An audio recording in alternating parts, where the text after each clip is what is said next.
Dante, go back to that point, please. Go back to the whole Mexican and Puerto Rican. What derives from that?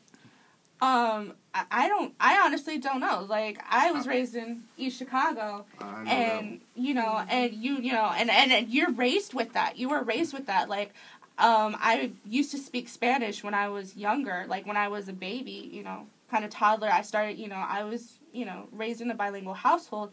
I could go to my grandmother's house on the Mexican side, and she would laugh at me and say, "Oh, you speak it, you're missing your S's, you speak it like a Puerto Rican, just shut up." And so after that, I didn't speak Spanish, you have people just attacking you, and you're really part, you're all the same, but it's like, there's just attacking, they'll nitpick. Yeah, growing up down south, majority of my friends were Puerto Rican. Actually, my whole neighborhood was Puerto Rican and Italian. Odd combination, but Puerto Ricans don't get along with Mexicans because they view Mexicans as second-class citizens. They view them as how non-people of color would view people of color, because they're the hard workers. They usually don't dress nice. So Puerto Ricans don't like to be grouped with them because they're born Americans. Puerto Ricans are already Americans. Mexicans aren't. Cubans aren't.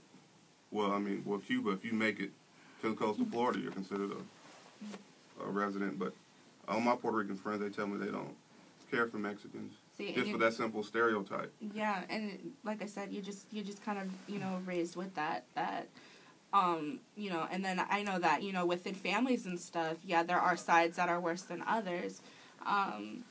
I know I don't like to be associated with, the Mexican side of my family, because all that comes from there are alcoholics and drug addicts, and I don't want to be associated with that. So when somebody asks me, what are you? Yeah, I'm going to put Puerto Rican first, because that's something I don't want to be associated with. And I never really got into this until I actually moved to Indianapolis, because over in East Chicago, everybody is Mexican, Puerto Rican, or both. And our generation up in northern Indiana does not speak Spanish, because our grandparents wanted our parents to blend in with Americans. They wanted to Americanize us so that we wouldn't be attacked.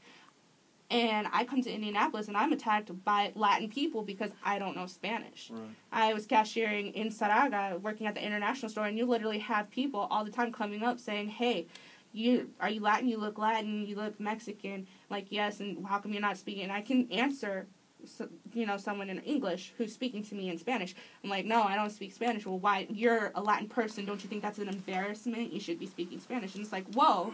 Like, stereotype. And it's just literally just dealing with that all the time. And then, like, to the point where I'm just like, no, I'm Italian. I'm not even, you just start lying. You just don't want to hear it anymore. Right.